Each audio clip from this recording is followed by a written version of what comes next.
Go for one feedback, please. That's... I really like your frame, how you had arrows and text boxes built into the different parts of it. I really thought that was kind of nice to have it up there. See that while it gives a sense of direction, definitely. You dove into a very complicated topic. I mean, it's complicated even at the collegiate level, just because what is a nation? Like, where do you draw the line at that? And you dove headfirst into that, so good job. Yeah, a lot of knowledge as well, just to support it. Sure. Yeah, to echo that, I wrote down, you've made the transition from presenter to teacher. I mean, you really have. You've got the knowledge that you have is internal, and you own it. And I didn't get the sense that you're reading off a script or anything. You own that, and I really appreciate that, and I think your students will too. So you really, you in this lesson, you made that transition. So very, very nice. I agree with what Charlie said, and I think that your knowledge of this subject helped. There was a couple little times where things could come off track and stuff, but you were able, because of your knowledge, to, I think, stay calm and redirect a couple little potential classroom incidences and stuff like that. I think you did a very good job of that, staying calm, keeping on track. I like the primary source, and I like that you used it before the concept mastery, not the other way around, because it allowed us to kind of pull out the ideas that we could then start to think about as we're thinking about, keywords, what it actually is actually. So I think that worked out really well.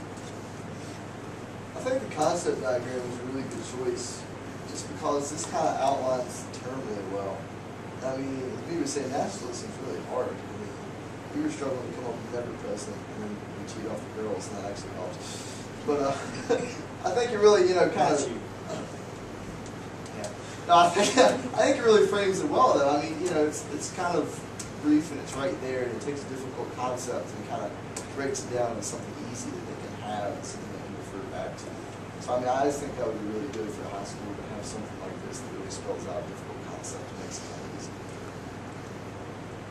Also, someone said, sorry, but I just really liked how you did the poem and then the concept map, and how the poem kind of, or the song, whatever it is, was kind of led into it, and it was something different than just your typical reading. It's kind of fun to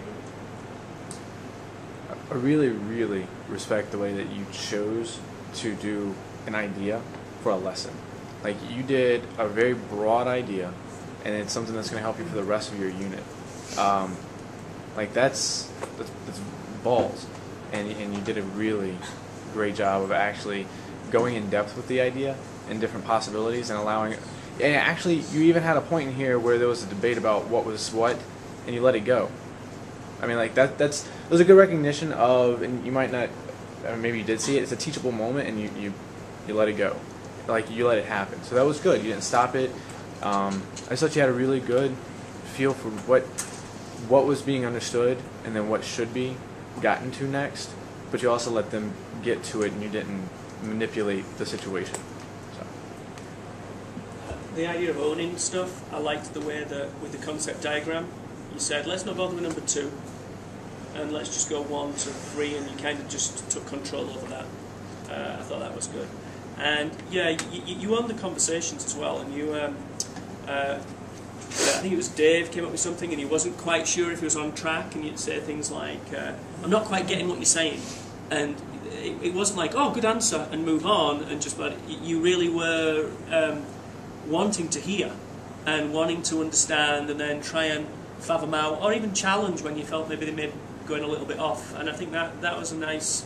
So it was like you were actually, and hopefully you can do that at the high school level, where you actually can challenge and correct and get them to, you're challenging their intellect, which also means you're being respectful of their intellect. I thought it was very good to do it in here with graduate students. I hope that there's a way to do that with your high school as well, the same way.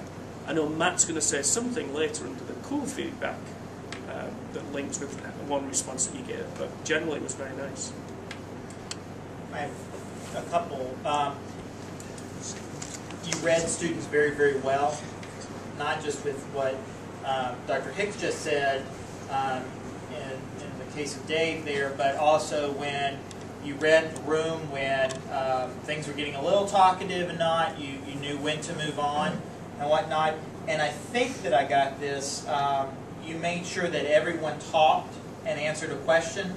The only one I'm not sure about, Ryan, did you answer a question?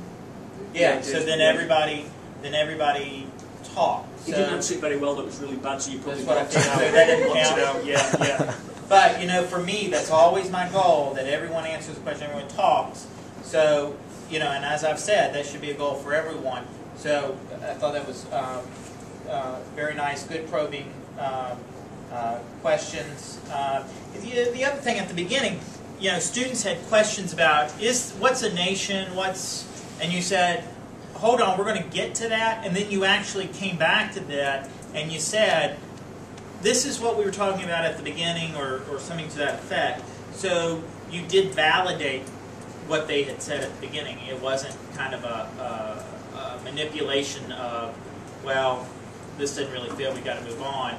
You validated, their importance. So very, very nice job.